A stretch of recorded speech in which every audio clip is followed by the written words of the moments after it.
Hello students, अस्सलाम वालेकुम। उम्मीद है कि आप सब स्टूडेंट खैरियत से होंगे। आज मैं आपके लिए लेकर आई हूँ एक न्यू प्रोजेक्ट जो कि है हमारा इमेज एनालाइज, जो कि एक यूँ समझें कि यहाँ पर मैं आपको इसकी थोड़ी सी ओवरव्यू बता देती हूँ कि ये इमेज प्रोसेसेस की डोमेन है और ये वही वाली फ़ाइल है जो मैंने यहाँ से लिया, ठीक है, पीडीएफ में कन्वर्ट कर लिया। ये एक इमेज प्रोसेसर का प्रोजेक्ट है जो कि काफ़ी जो है लेंथी होता है और थोड़ा सा कॉम्प्लिकेटेड होता है।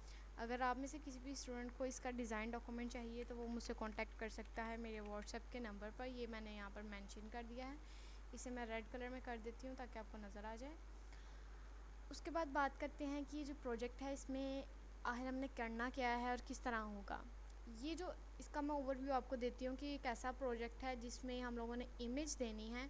कौन सी इमेज देनी है? ऐसी इमेज लाइक जहाँ पर कोई रोड पे या फिर किसी भी प्लेटफॉर्म पे अगर कोई क्रैक आ गया है, कोई डेंट आ गया है या किसी सरफेस पे कोई डेंट आ गया है, तो ये उस डेंट की जो इमेज है उसको एनालाइज करेगा। हम पहले वो इमेज सेंड करेंगे लाइक वो कैप्चर करके, फिर उसके बाद जो ये हमारा प्रोजेक्ट होगा जो हमने बनाया होगा वो उस इमेज को एनालाइज करेगा। एनालाइज करने के बाद जो जिस जगह पर जिस सरफेस पे क्रैक आया होगा या फिर डेंट पड़ा होगा वो उस सरफेस को हाईलाइट करेगा।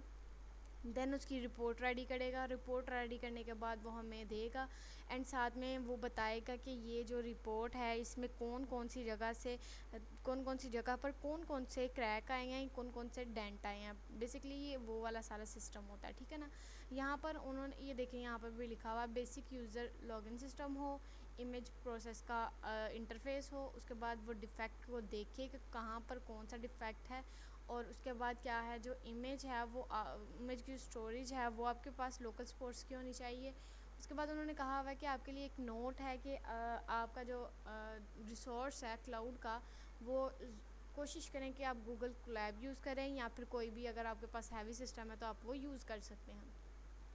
फ़ंक्शन की जो रिक्वायरमेंट्स है, फ़ंक्शन की रिक्वायरमेंट्स का मतलब होता है जो आपने बनाना होता है। फ़ंक्शन की रिक्वायरमेंट्स मेन वही होता है। आपको मैं एक प्रोजेक्ट दिखाती हूँ अपना इमेज प्रोसेसिंग का। ये यहाँ पर ये देखें, ये भी इमेज प्रोसेसिंग का ही प्रोजेक्ट है जिसे हम हैंड रिटन डिटेक्शन कहते हैं, डिजिट कहते हैं। तो ये देखें, इसका भी सारा ऑलमोस्ट वही वाला है। ये देखें, यहाँ पर इसने भी वो सारा फ्लास्क और ट्विंकर को यूज़ करके पाइथन का, ये पाइथन में बनेगा जो भी है। ये देखें, यहाँ पर भी इसका इमेज वाला सीन है सारा, वो सारा एनालाइज करेगा। ये यहाँ पर ये देखें इमेज प्रोसेसिंग वाला। इसी तरह आपकी भी सारी डायग्राम्स बनेंगी, आपने भी सारा बनाना है, ठीक है ना। उसके बाद बात करते हैं जी इसमें आपने कौन कौन से जो चीज़ें हैं वो बनानी है। फ़र्स्ट जो रिक्वायरमेंट है वो ये है कि आपने एक लॉगिन और लॉगआउट सिस्टम बनाना है। अभी मैं आपको एक लॉगिन या लॉगआउट सिस्टम जो है वो दिखाती हूँ। आप वो देखें, यहाँ पर मैं आपको लॉगिन का दिखा देती हूँ। यहाँ पर काफ़ी प्रोजेक्ट्स हैं, ऑनलाइन ज्वेलरी में भी। ये सारे दरअसल ना मेरे इसमें बने पड़े हुए हैं। ये मैं आपको ना सेव करके ना ये फ़ाइल HTML में आपको दिखाती हूँ कि लॉगिन पेज किस तरह का है, ठीक है ना। HTML में हमने इसको सेव कर लिया है और टाइप करके ये मैंने ना कैपिटल वर्ड्स में लिख दिया है HTML के, और डेस्कटॉप पे मैंने इसे सेव किया है। अब मैं आपको ये दिखाती हूँ। ये देखें, इसको हम लोग ओपन कर लेते हैं गूगल पे। ये इस टाइप का आपके पास लॉगिन पेज आएगा, ठीक है ना। इस टाइप का आपने बनाना है। मैं यहाँ पर इमेज भी दिखा देती हूँ आपको।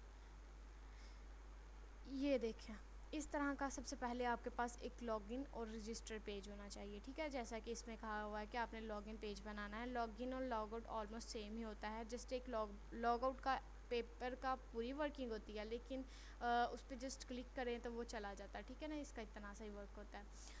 उसके बाद आपने क्या करना है, सेकंड रिक्वायरमेंट में एक इमेज जो है वो देनी है। एक ऐसा सिस्टम बनाना है जो कि इमेज को उठाए या फिर वो रखे। तो मैं आपको एक इमेज वाला भी जो स्क्रीनशॉट है ना, यानी कि सैंपल है, वो दिखाती हूँ।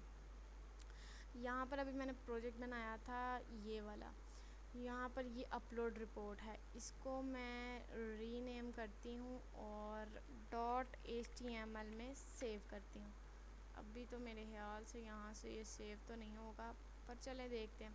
मैं एक काम करती हूँ, मैं इसके कोड को ओपन कर लेती हूँ नोटपैड में, कंट्रोल A करके कंट्रोल C करती हूँ, न्यू फाइल बनाकर यहाँ पे डाल के कंट्रोल S करूँ तो मैं इसे डेस्कटॉप पे सेव कर लेती हूँ अपलोड के नेम से HTML, ठीक है।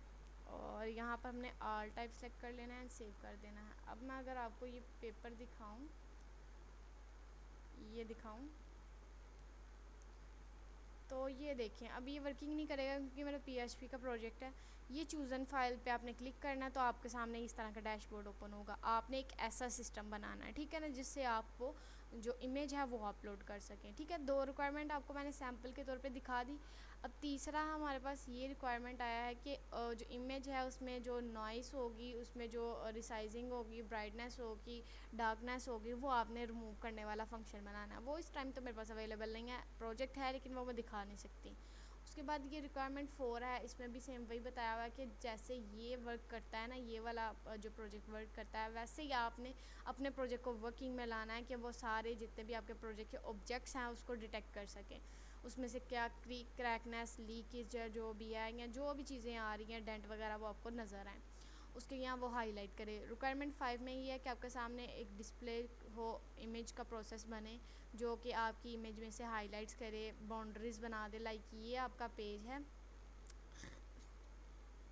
यहाँ पर क्रैक है तो वो ऐसे करके इसे हाईलाइट कर देंगे, इसके ऊपर बॉक्स बना दे, ठीक है ना। उसके बाद 6 वाला है आपके पास कि एक डिस्प्ले हमने बनाना है जो आपके डिटेक्ट्स को हाईलाइट करे, जो कि मैं आपको ऑलरेडी बता चुकी हूँ, ठीक है। उसके बाद आपकी जो 7 वाली रिक्वायरमेंट है वो ये है कि उसके बाद वो आपके लिए एक ऐसी रिपोर्ट जो है वो जनरेट करे जिसमें आपके जो कितने डिफेक्ट आए हैं वो काउंट हो, किस टाइप के आए हैं, वो सारे इमेजेस को मार्क करे, ठीक है ना। उसके बाद जो लास्ट हमारा स्टेप है वो है टूल्स। ये सबसे पहले हम लोगों ने देखना है, लेकिन मैं तो यहाँ पे स्टेप बाय स्टेप आई हूँ तो मैं आपको बताऊँगी कि टूल्स हमने कौन कौन से यूज़ करने हैं। हम लोगों ने अपनी प्रोग्रामिंग के लिए पाइथन यूज़ करना है। पाइथन कौन सा यूज़ करना है आपने, यहाँ पर मैं आपको ये देखें 3.10 वाला कोशिश करें आप पाइथन यूज़ करें क्योंकि ये बहुत अच्छा है बजाय 3.13 के, ठीक है।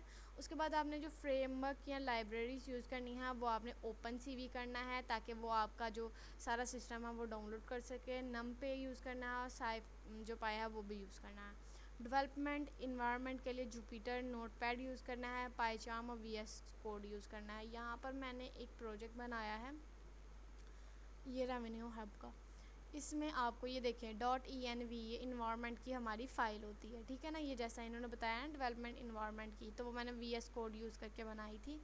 यहाँ पर VS कोड आपको दिखा देती हूँ, VS कोड क्या होता है, ये VS कोड होता है, ठीक है ना। ये सारी यूज़ करके आपने बनानी होती है। ये देखें यहाँ पर अभी मैंने बंद कर दिया वो वाला, वरना मैं आपको वो भी शो करवा देती। उसके बाद एडिशनल टूल्स में आपके पास यहाँ पर सिंपल जो आपकी लोकेशन फ़ाइल है आप वहाँ पर जाकर अपनी इमेज जो है वो सेव कर सकते हैं, ठीक है ना। लाइक आपके पास कोई भी फ़ाइल है, लाइक ये जो है ना आपके पास किसी भी डिक्शनरी में आप अपना डाटा सेव करके उसको वहाँ पर अपनी इमेजेस जो है वो सेव कर सकते हैं। सुपरवाइज़र का नाम सना राव है, उसकी जो ईमेल आईडी है वो ये है, और जो MS यानी कि स्काइप जिसे हम पहले कहते थे अब वो MS टीम में कन्वर्ट हो गया हुआ है। स्काइप आईडी आपकी ये है मैम सना राव की, ठीक है ना। अगर आपको कोई भी प्रॉब्लम है तो आप मैम सना से बात कर सकते हैं। अदरवाइज़ अगर आपको ये पेड चाहिए तो आप मुझसे कांटेक्ट कर सकते हैं। ये मेरा व्हाट्सअप नंबर यहाँ पर दिया गया है। डिज़ाइन डॉक्यूमेंट चाहिए या किसी और भी टाइटल पे आपको प्रोजेक्ट चाहिए तो आप मुझसे कांटेक्ट कर सकते हैं। मिलते हैं अपनी नेक्स्ट वीडियो में, तब तक के लिए